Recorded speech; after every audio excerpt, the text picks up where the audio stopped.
Good morning, ladies and gentlemen, and welcome back. Thank you for joining me again on this fine spring day. It's a UK spring day, which means it is still freezing and it is still rainy outside, but summer is on the way.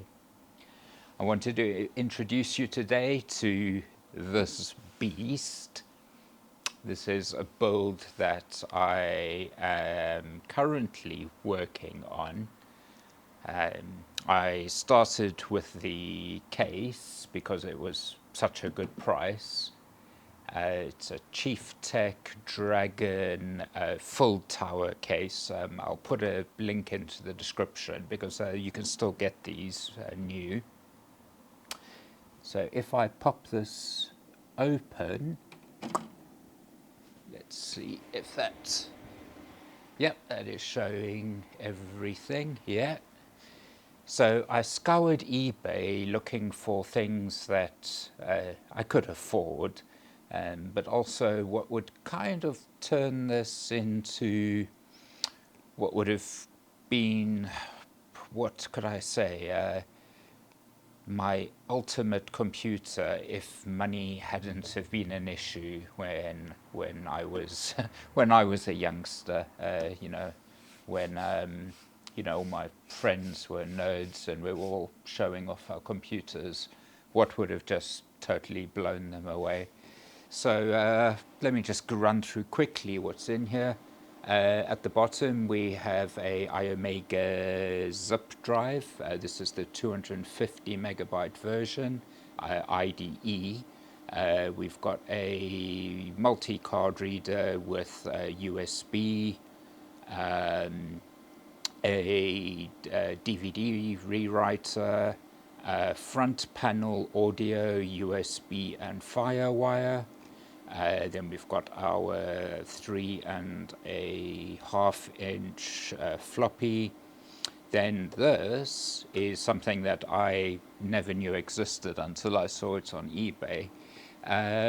It's called the Creative Live Drive, and it's basically a 5.25-inch bay front end for your Creative Live sound card. So this machine does have a sound card that works with that, and it pretty much connects to the sound card using an IDE cable. I don't see any difference. I'm using an IDE cable, and it's all working. It's working fine. Also have a SCSI card in, and that's driving the Sony tape backup drive up at the top. And I've got one gap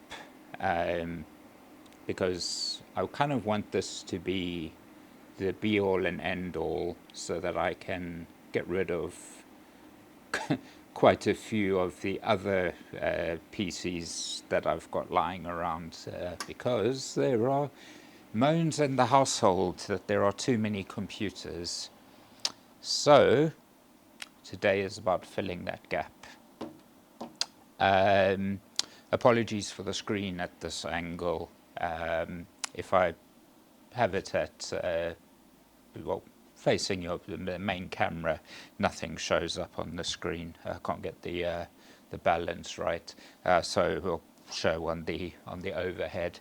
And there we go, straight to screensaver. So let me get rid of that. So just running through here, there's our 3.5-inch floppy. We've got our removable disk D, which is the iOmega drive, our DVD RAM, and then our 4 removable disks, which is the 4 memory card reader slots or what have you. So I could be mistaken, but if I think back to 1990s, late 1990s, I personally don't remember cases having front panel audio.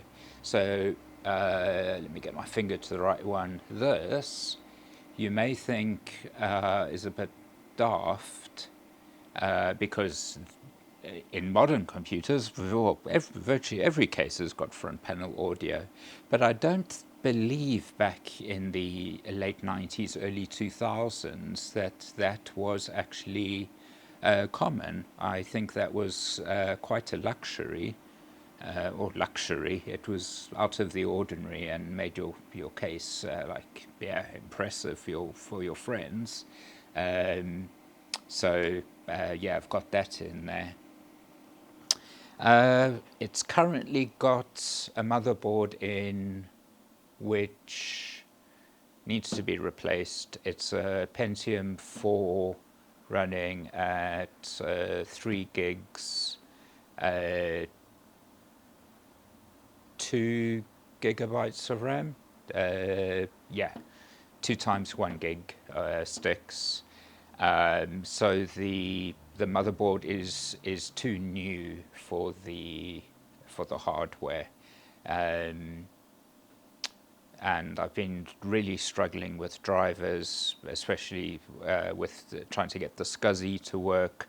So I'm currently running Windows Server 2003.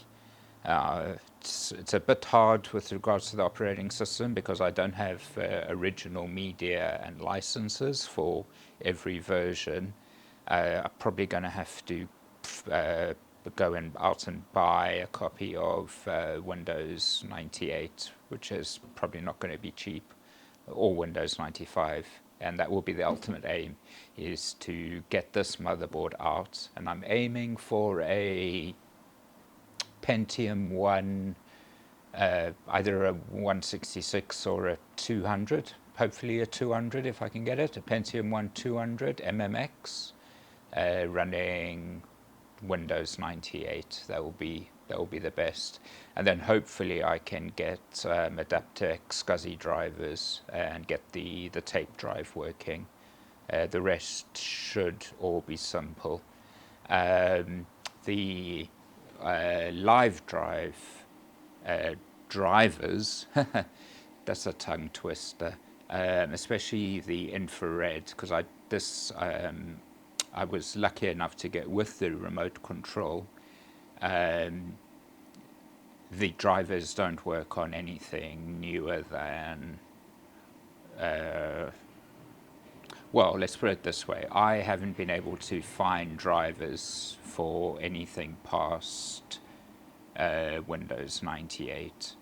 And I did try to get Windows 98 onto here, but I kept on hitting out of memory issues, which I believe is actually due to the machine having too much memory. So yeah, I could have popped one of the Sims out, or I don't know if they're Sims or DIMMs at this stage. I could have popped one out and run it on 1 gig, but it didn't feel right. I like to keep the memory that's compatible with the board on the board, even when I store motherboards, so that it doesn't get mixed up or lost. Yeah, so the best solution for this is just to find an older motherboard that's more fitting, which is going to be a bit challenging because I'll probably then have to find a PCI FireWire card. This motherboard has got FireWire on, so the FireWire port over here has got a cable which comes out the back. So I've just left one of the slot covers off, and that cable actually comes out and plugs into the onboard FireWire. Yeah, there are quite a few FireWire accessories, especially sound, audio-related devices, some of which I've owned and wished that I didn't sell. So I'm going to try and see if I can get some of those again for reasonable prices. Anyway, so that was a lot of waffle. I actually started this video yesterday, and the machine was totally working, and switched it on, and it was stone dead. And it took me the whole day. I dismantled it right down to bare bones, and I just could not get it to post. If I took the memory out, I got post beeps, but nothing on the screen. If the minute I put the memory in, then I still got nothing on the screen and no post beeps. So I thought, okay, I've got bad memory. But then I thought, what are the chances that both memory sticks go at the same time, that they both die? So I tried first one in all the 4 slots, no go. Then I tried the second one in all the 4 slots, still no go. So I was a bit confused. I Googled it, and 2 things came up. This is a, let me get the model number right. It's an Asus motherboard, PSP, is it 400 or 800? I'm not sure now. Model E, which was a really good motherboard for the time. But even back in the early 2000s, or mid 2000s, or about 2004, I saw on the forum posts that lots of people were moaning that they bought this board and even knew they were struggling to get it to post. So, and a lot of the solutions were to check that contacts hadn't corroded. Now, this, due to moans from other members of the household, had to be moved out of the house and into the garage, and it's been sitting here for a few months. So after really a day of fiddling with it, trying to find out why it wasn't booting, I took the RAM out, I took the AGP graphics card out, sprayed the slots and the RAM slots as well with a contact cleaner, and put everything back in, and can you believe it? It posted and booted immediately, no problems. So rather frustrating yesterday, but anyway, I've picked up today, and yeah, still gonna manage to do a video. So I guess the question on everybody's mind is, what is going into that top slot? And the answer may be surprising, or it may be obvious. Because I want this to be a machine to do everything, including being, I think, what is nicknamed a tweener. So I currently have a small tweener, which I want to get rid of. I need,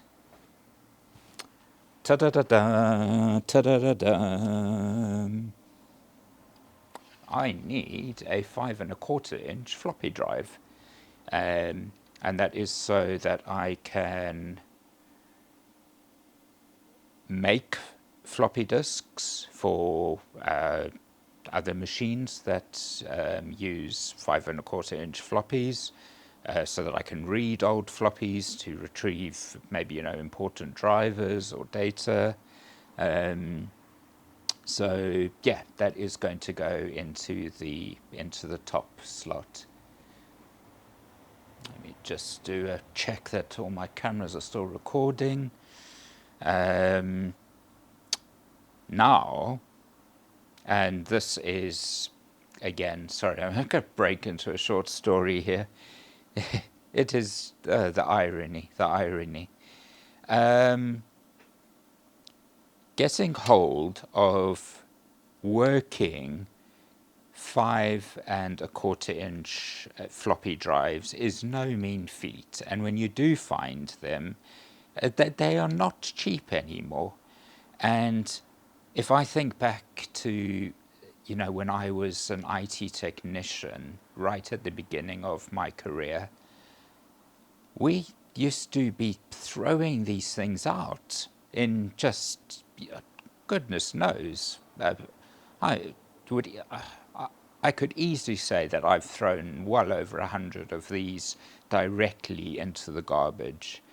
And now, 20 years later, you pay a small fortune to get them.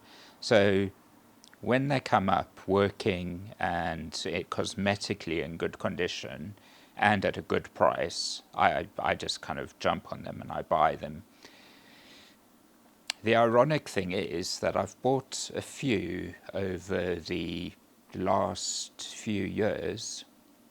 One was for a XD Amstrad machine, which had space for 2 floppy drives, and I put a Gotek into the one which was black, and then the original floppy was similar color to this, which clashed. So I thought, well, let me give it that more IBM look, and I spray painted it black. Now it looks great. It was one of the few really good paint jobs that I did. So that sorted that machine out. Then when I built my little tweener machine, which I used an old black Hewlett-Packard case, again, I got a really nice beige floppy drive in good condition, but I needed it in black. So another beige one, which I painted black. Now I've got a beige computer, and I had the beige drives, but they were all black. So now I've got one which is, well, I'm actually colorblind, so I can't tell you what color this is. All I know is it's the wrong color. So that has to be sprayed. That's pretty much what this video is going to be, is just getting that to the right color, talking about the colors, and then showing how it gets installed. So I'm not sure if I can do this from the back, but let me see how successful I can be. This door, that's the only negative that I really have to say about this case, is that that front door does fall off very easily, which is a shame. Now this case works on a very interesting method, and I hope I can get this off without having to come round. Or is it going to work? And back. Okay. Oh, that was a bit of a pain. Seems to have got stuck. I think the side panel was interfering somehow. So this has to come off to get any drives in and out. And pretty much what you need to do, case comes with a bunch of these slides, and you screw them onto the side of your device, and then you can just slide your devices in and out. So let's see if one of these, which is on a long cable, so for instance the tape drive, if I push the tabs in, then that slides out. It's now obviously limited by the cable, but if I push it back in, you get a nice positive click. Yeah, so it is, overall it's a really nice case. I really like it. Okay. It's going to be a bit of trial and error to get these spacers into the right position, but I think using one of the old drives I can do that. Okay, so let's first get the front cover off because that needs to be sprayed, and then we'll get these on and check for fitting. Okay, so these come off really easily. There's 2 screws at the top, 2 clips at the bottom. Sometimes there's a screw at the bottom. Can I get you in shot over there? Yeah, so the 2 clips there, 2 screws here, and then the only tricky part is getting the actual drive lock lever off, but it's usually just a friction fit. So if you get a flat-headed screwdriver or a slotted screwdriver in there, and if you're careful, you can lever it off without damaging it at all. So let us first try and get that off. So come here. Okay.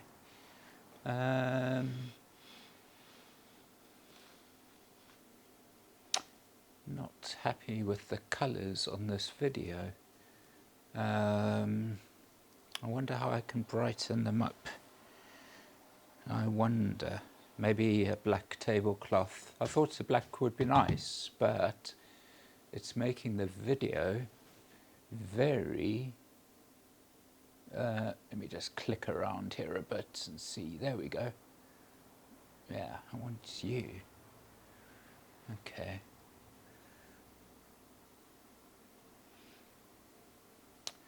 Yeah, probably have to change this to something else. Black does not working. Okay, so let's see if this can slide off without damaging the plastic. I really want to be careful here.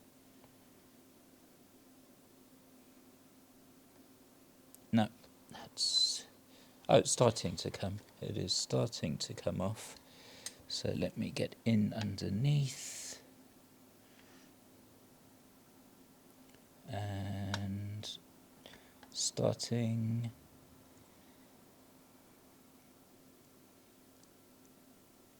is it coming? It is coming. I am, unfortunately, I am damaging it slightly. But it's hidden on this side. So... oh, you're a tough one. Don't normally struggle like this. Let's just try. Let's see if I can pull that one off. No, that is not pulling off. Okay. It is not pulling off. So... let's see if I can get a screwdriver in there. This is probably a bit big, so excuse me while I find a smaller one.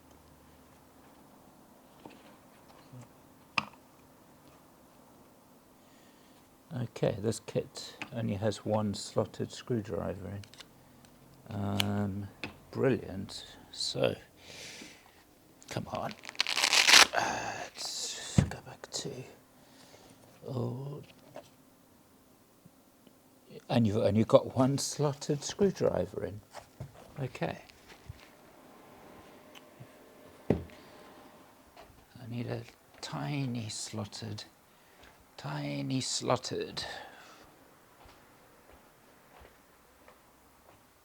Ah, here we go. Here, you will do. You will do. Okay.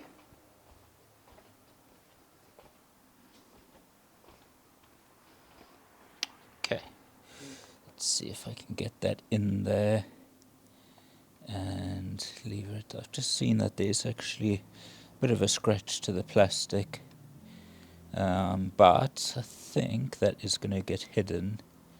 Come on. Come on, you're almost there. You're almost there. There we go. Okay, now can I just give that last bit of pull? Ah, there we go.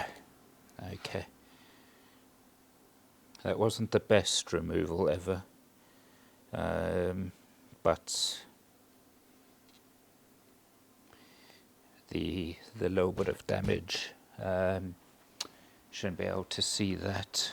Okay, now we've switched back to Phillips and get this off. So, one.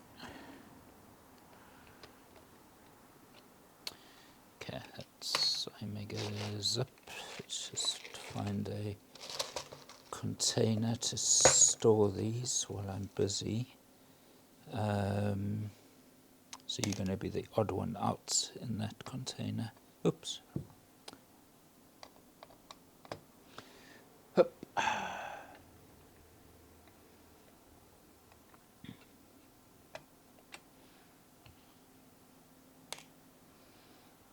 Okay.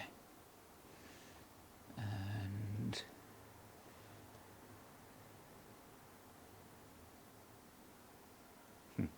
okay. And then this should really come off pretty simply. Just going to flip that around and that should just pop off.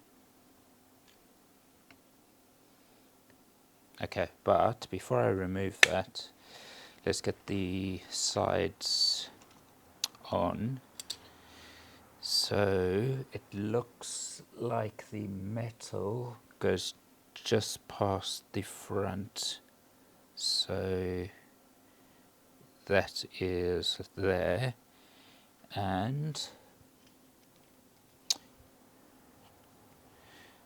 let's see, I can't remember what screws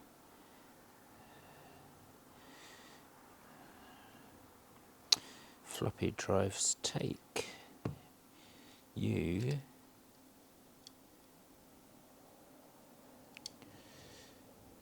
Okay, so it's not the case screw, so that means it is the smaller.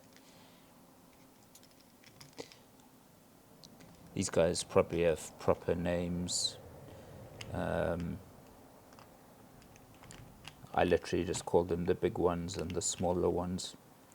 So come out, and I need a fourth one. So let's see now. So that is there.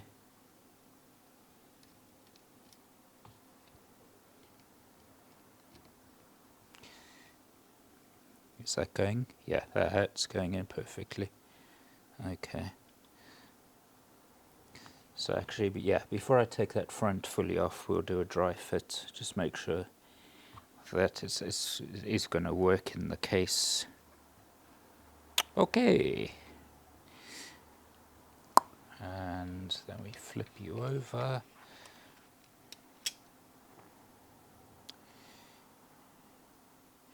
And put your brother in. Da da da da da da da da da da da da da da. Da da da da da da da da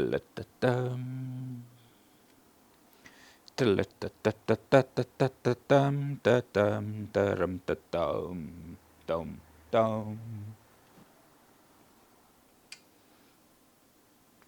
Okay.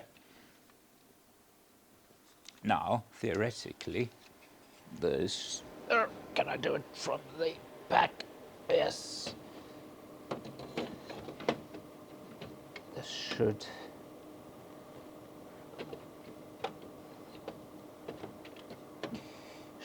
just slide in. There we go. Okay, and we should get a nice positive lock. And okay, the tape drive does stick out a bit more than the others, but I can change the order of these. I think to get the cables to reach, I'm going to have to bring the 5¼ inch down to be just above the 3½ inch. Okay, but as it is, that is working. So out you come again. Okay, back to here. So those screws are out. And then we just clip this front off.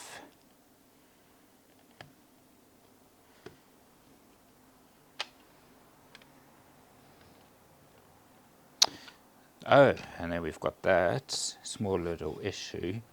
So let me get this right up to the camera. You'll see here that you can't get the front off without the lever being in the down position. So all we have to do is push here to free it. So can I do this? Or no. There we go. And I just turn it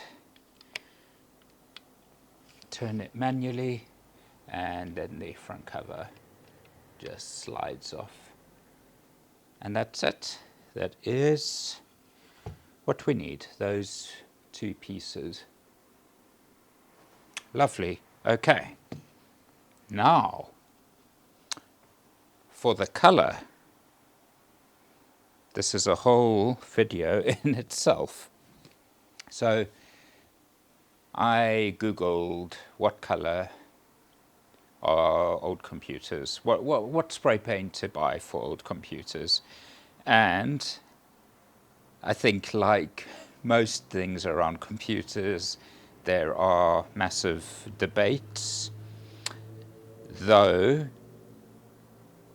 one person on a forum seemed to know what he was talking about, and he said if you've got that appear to be two shades of beige, the lighter one, which this case is, which is the newer beige, and then there's a slightly, I believe, a slightly more yellow beige, which is the older beige.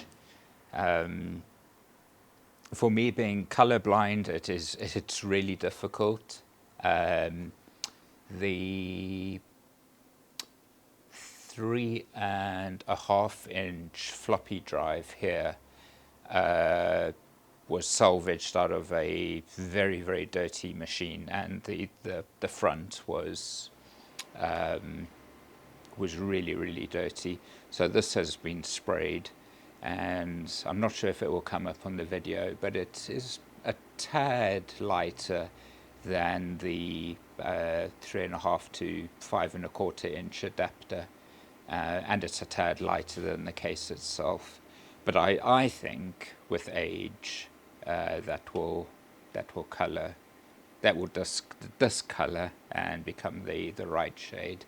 But it's so close, it doesn't particularly bother me, just because there's so much variation between the devices as they are. So, for the newer, lighter beige, the paint is, this is Rust-Oleum,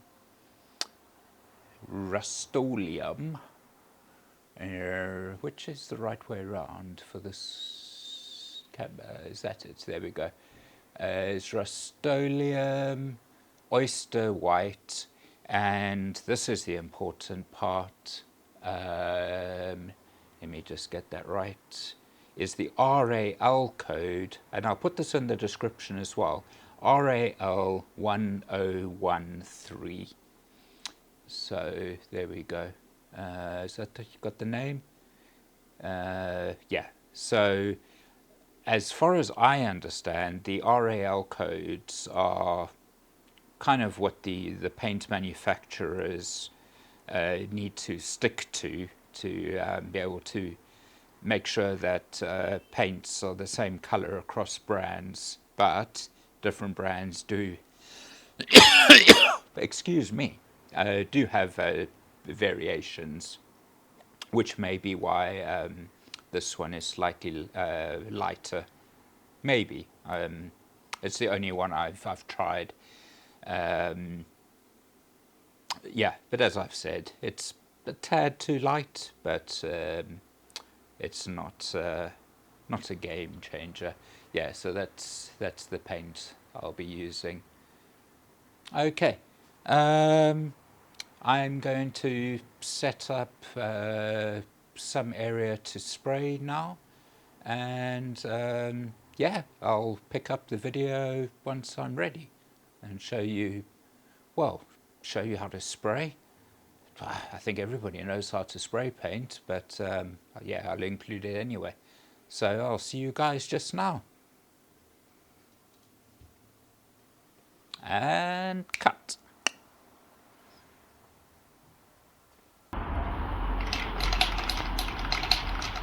Okay, welcome back, folks. I've got my two pieces that I'm painting. I've got them mounted on skewers, which gives them a good height and given all the nooks and crannies. I've been giving this a rigorous shake as per the instructions for 1 minute. Now, as per usual with spray painting, lots of thin coats, and you will get a finish that looks like it's from the factory. So let's go for it.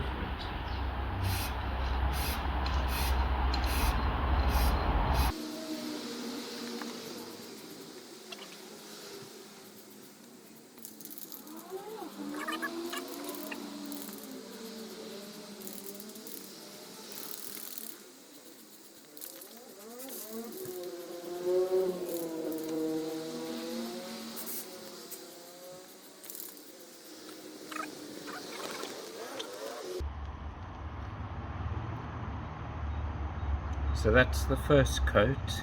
There's still some of the old paint showing through, so I'll let that dry for a while, and then I'll come back, hit it with another coat, let it dry fully, and I'll be back then for reassembly, and we can get that drive into the computer. See you guys just now. Okay, welcome back, folks, and this has been thoroughly sprayed, the two parts, and it's a tiny bit tacky, but I'm going to continue anyway. So let us start to get that put back together. So first things first is getting this back on. Okay, get those clips at the bottom. 1, 2. Okay, and then the screws at the top. Let's just swing this around and get a better view here. Get the screws at the top in.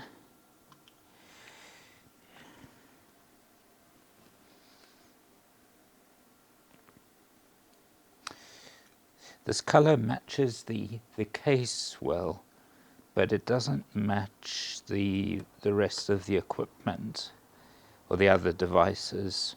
So I think that those are the different shades of beige coming into play. Because when I stepped back earlier and had a look, as you can probably see clearly on the video, the 3.5-inch floppy drive does stand out. Okay, so those two screws are back in.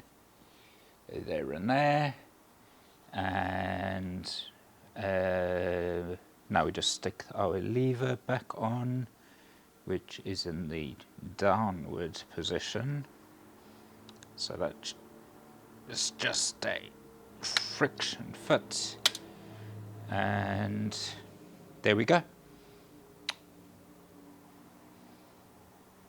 It was a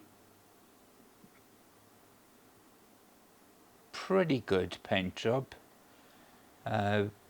bit heavy in a few minor spots, but overall I'm very pleased. So let's slide that in and let's see what it looks like. Okay. Now to do this from the front again, from the back I mean. Oh, you can see, there we go. Ta-ting! Okay, now I have to shut the computer down so that we can get the cables connected. So I need to, let's swing you back so we can have a look what's going on this screen. I need a mouse. And everything's upside down, but if we go start, is that a start? No, not there yet. Start. Shut down. And then we just have to change this to hardware maintenance planned. The joys of Windows Server. Okay. And there we go. It's going to take a short while to shut down. Then I can swap the cables. Then what I'm going to use is a head cleaning kit. Let me get that the right way around. This I was lucky enough to get off eBay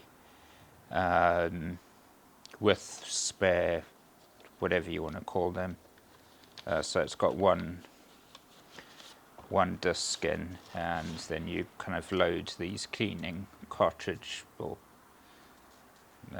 cleaning discs into the main disc, and then you just run that on the drive. You stick it in the drive and run anything that wait, let me quickly shut down here. There we go. And then you run any command that gets the disk turning, and that cleans the heads. And then I've got some floppies from my Amstrad, so I've got MS-DOS version 3, which is bootable. So that should give us a good idea of whether this drive is functioning properly. Okay, so depending on how long this takes, I may have to cut and come back. But it could be quick, so just going to disconnect the 3.5. Okay, then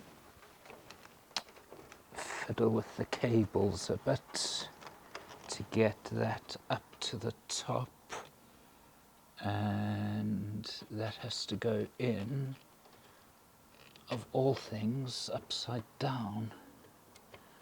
Okay, so we've got data. I don't have enough power connectors for everything. I've ordered a load of splitters off off Amazon, so they will be arriving. So it's going to take the tape drive's power for now, which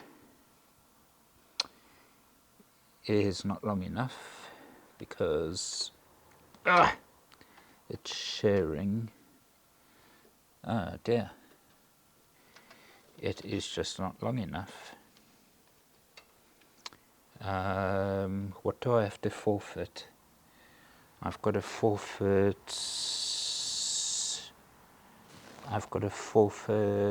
hard drive power. Okay, so we'll run without a hard drive for now. Because if we can boot from the drive, then that's proof enough for me that it's working. Okay, so let's get you in there.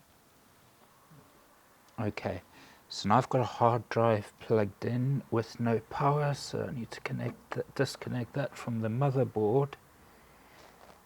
Okay, I think that's it. So let's get you on again. And oh, I can't see. Is that seeking constantly? No. Okay, so now hit delete. Quick, quick, quick. Okay, and we'll have to go into the BIOS and do a bit of guesswork. Because this must be a 1.2 meg drive. I don't think I got a 360k. So let us. So legacy disk A, I'll change to 1.2, and then go to boot, boot device priority, first boot device, floppy. Yeah, we don't have a hard drive anymore as an option because I've disconnected the power and data. Okay, save and exit is what, F10. Save configuration changes and exit now. Okay. Okay, now let me come around and see if this is seeking like I would expect.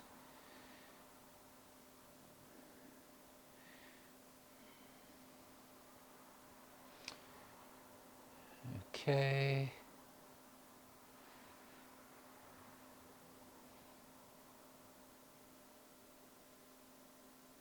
SCSI, which I won't find anything now because the tape drive is disconnected. And there we go, we're getting a seek and it's not finding anything, which is good. Okay, so I'm going to stick this in with some contact cleaner on the actual. Oh, where am I going to do this? Am I in frame? Yeah, it's going to put some contact cleaner on the actual. Let me see if I can get this actually in here and give it a. There we go. Give it a good coating. That's not going to hurt anything. Get you in. As long as contact cleaner doesn't eat paint. Let me close you. Okay, and I'm going to run this now a few times. Yeah, so pretty much anything that gets the motor spinning is fine. So I'm just going to run this a few times.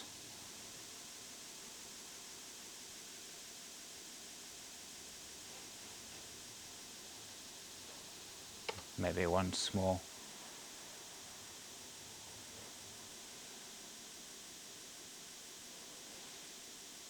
Okay, that should do it.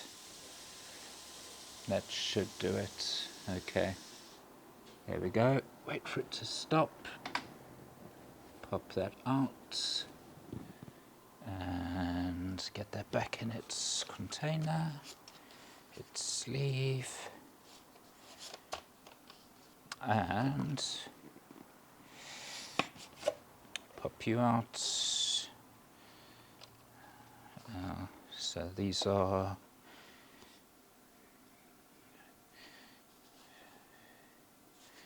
my original Amstrad discs, which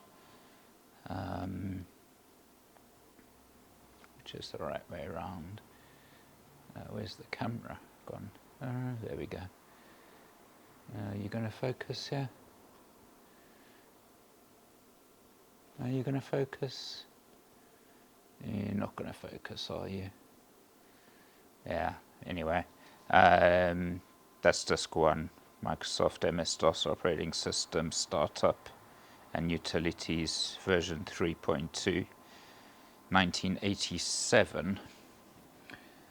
So I've been wondering what version of MS-DOS my original XT ran on, and it was probably around about this.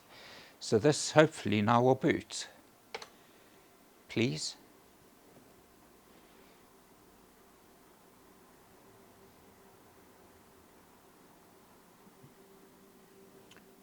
Echo off. Okay.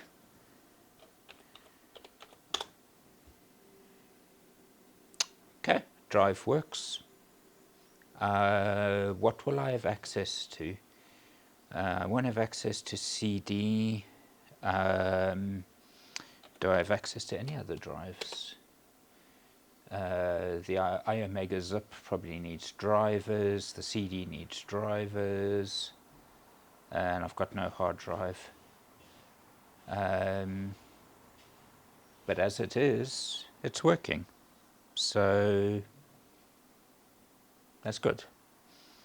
So I don't want to accidentally mess this disk up, so I'm just going to get that out back into protective custody. Okay. And then the last thing I want to do is get the front bezel back on. So it's going to be tricky. It's very hard to get it around the iOmega zip. So I'll cut back the minute that I've got this back on.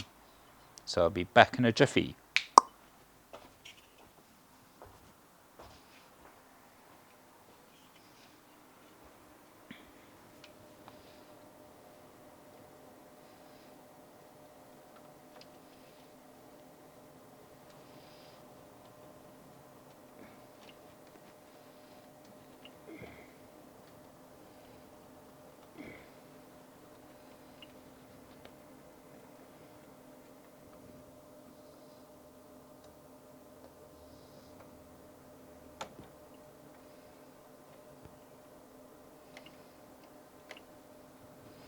Okay, why do you not want to just pop in, eh?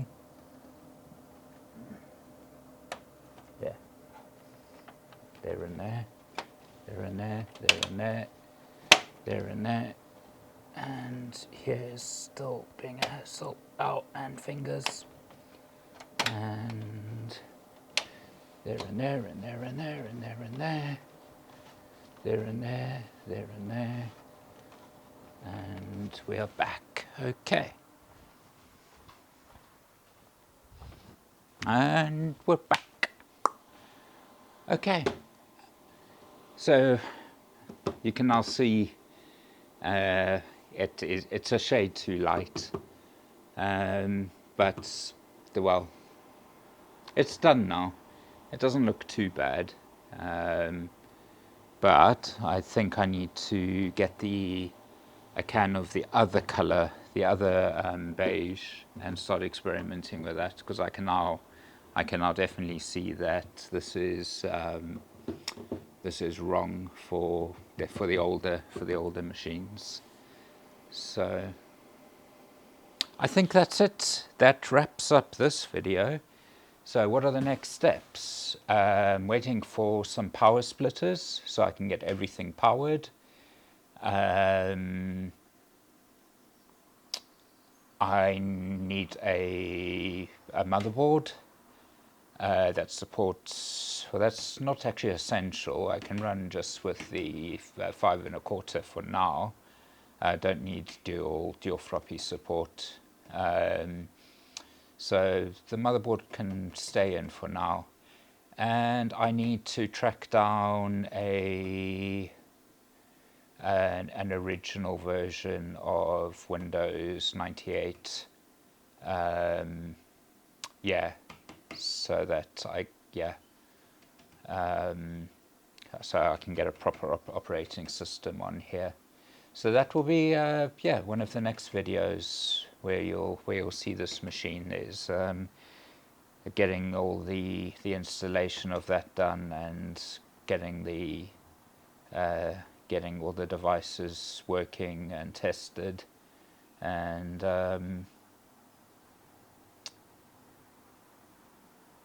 yeah, lots of fun ahead.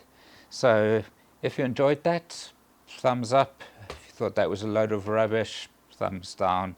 If you want to see more videos like this, retro computer stuff, and me fooling around, then yeah, maybe subscribe. Thanks for joining me today. Cheers.